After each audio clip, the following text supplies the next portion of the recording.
What's happening, folks? It's a nappy one. NaptownBorn.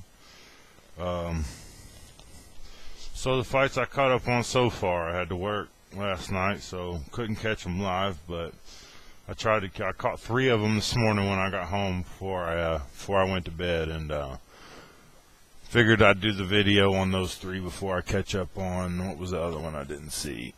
I didn't see Trout versus Rodriguez. I think that's the only one I didn't see. Oh no, and I didn't see that Santa Cruz guy yet either. But I heard the Trout Rodriguez fight was really fucking boring. But I guess I can see for myself. Anyway, onwards with the point of the fucking video. Right, Nap? Yeah, you're right there. That was my UK moment. Anyway, alright, so I'm going to start off with the one I got dead wrong, which was Wright versus Peter Quillin. I had Wright winning that fight by decision. I thought if there was anything left of Wright and his defense, then he could probably take that fight pretty easy. Turns out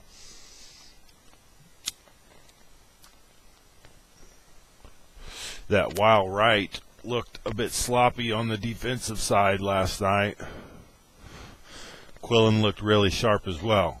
So perhaps I underestimated Quillin. Perhaps.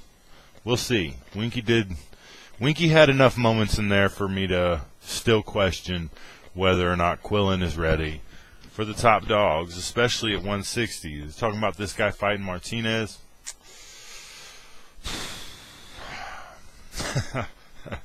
I don't see how that's a fair fight at all. You know, I'm sorry. I know he beat up on Winky. I know he knocked Winky down. That's impressive. So he's got power. And he's pretty quick. But let's take a look at the latter part of the fight. Let's say Winky took 4 or 5 rounds to knock some of that rust off, okay? And to me, he just looked like a Rusty. He looked like Tin Man without oil through a lot of that fight. Anyway,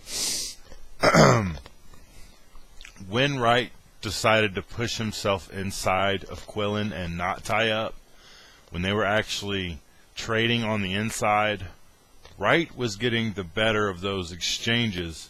It was the 8th or 9th round where Wright was really whooping ass on the inside, and then he just got caught by right uppercut, which the right uppercut was there all night for Quillin. I think Quillin, if he'd have been smart enough, could have used that to knock Winky out. I mean, I know we're talking about a tough guy. We can't expect Winky to get knocked out, but Winky was just so open defensively last night. I'm getting off subject. Whenever he would do that, though, if Winky had been doing that inside fighting shit from round 1, and I don't think he was. I've heard some people say he was doing inside fighting, you know, as early as the 2nd or 3rd round, and I don't see that. I see sporadic sporadic punches altogether from Wright for the first half of the fight. He's not consistent enough to accomplish much as far as winning rounds. But later in the fight, I think when he really got a fire lit under his ass and he really wanted to try and push the fight, he could get in on Quillin and he could do some work on the inside, and Quillin did not seem very comfortable doing that. On a more positive note for Quillin, I was impressed with his. I already knew he'd be all right at long range. I was not confident that he'd do well at mid range, and I think his mid to long range is good. I think his inside game needs some work. I think it was a good victory for him, a good name on his resume, but maybe another test is in order. You know, maybe another stiffer opponent, maybe somebody with more of a pulse. Man, I love Winky Wright. It was hard watching that fight this morning. He's one of my favorite fighters of, you know, as far as my era, my time of watching boxing. I always liked him. So it's hard when you see fighters, especially from the past, that you really like get beat up. I still have not watched Lebedev versus Roy Jones Jr. I fucking refuse. I'm not watching that shit no more. I'm not watching Roy Jones fights no more. No, I'm not doing it. I can't do it. as a boxing fan and as a Roy Jones Jr. fan, I can't do that shit. So as a Winky Wright fan, I'm looking at this fight and I'm thinking, I think he'd be a really good coach or trainer or whatever, however you want to put it. I think he's got a really high boxing IQ, but I don't know, maybe he was eating them Krispy Kremes and getting shit before the fight. Maybe him and Tarver were. Which, moving on, props to Quillin. He's a little bit better than I thought. I still don't think he's anything more than a B fighter right now. But he can prove me wrong, and let's see if he can. Moving on to the fight I didn't predict.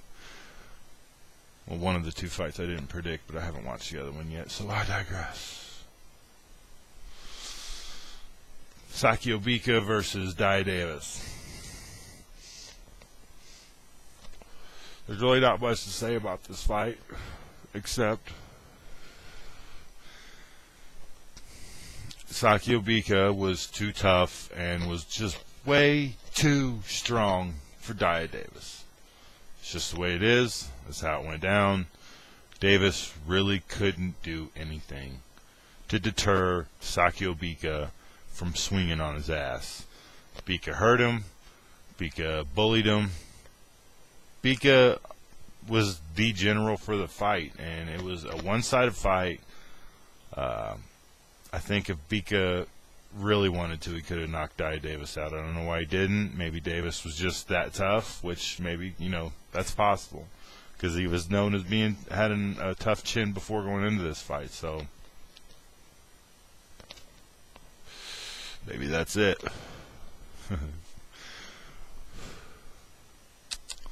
Anyway, like I said, there's not much to say about that fight except, war Bika like always. That's a dirty fighter, though. I don't really like Bika that much, but he was beast mode on Dai Davis he was doing it last night. I watched it this morning. Now, on to the last prediction that I did get wrong, but I feel I still have some valid points. Number one, I really should have looked at Tarver before I made this decision, like what he looked like.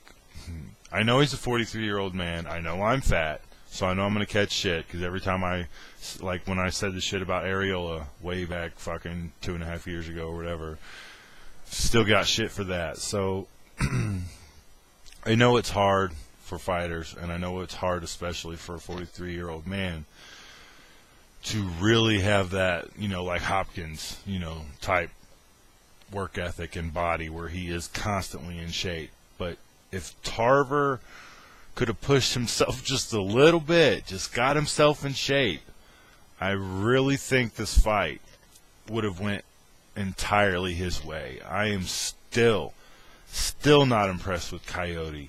If they were to have a rematch right now, I would pick Tarver again and be a little bit more confident about it, and then at least hope he would be in better shape. I think he knew he had to be in better shape when you listen to him in the post-fight.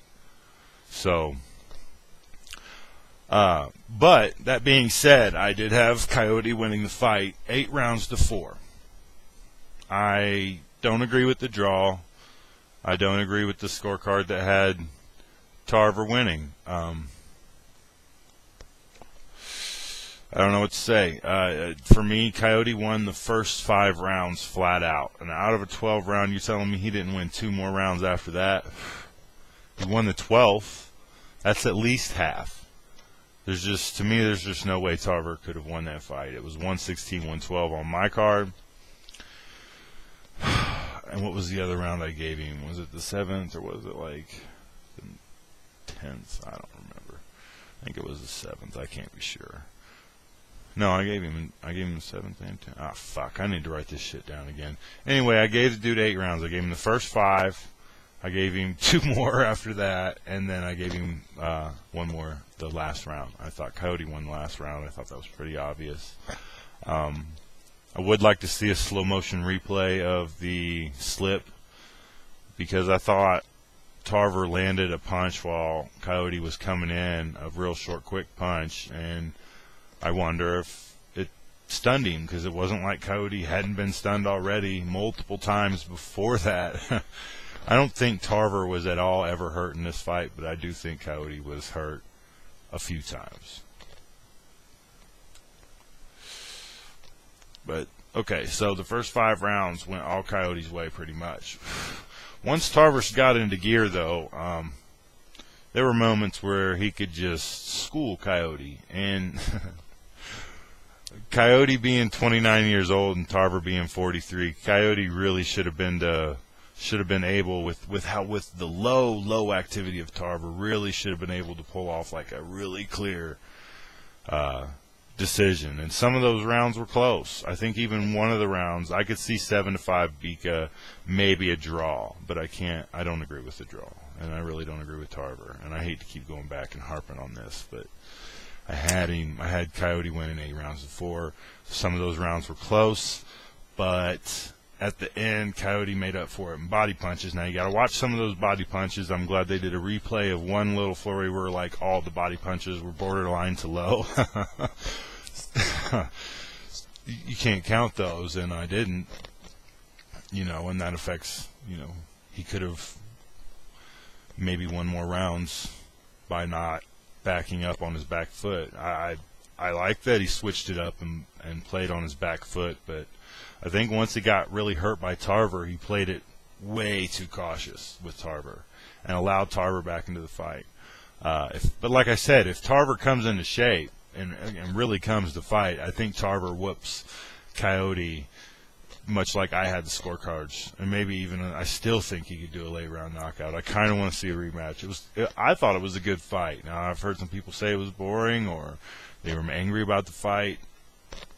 I agree with UK on that I love the fight. I thought it was a good fight, and I wouldn't mind seeing it again and all. So, let me know what you guys think about that. And what else?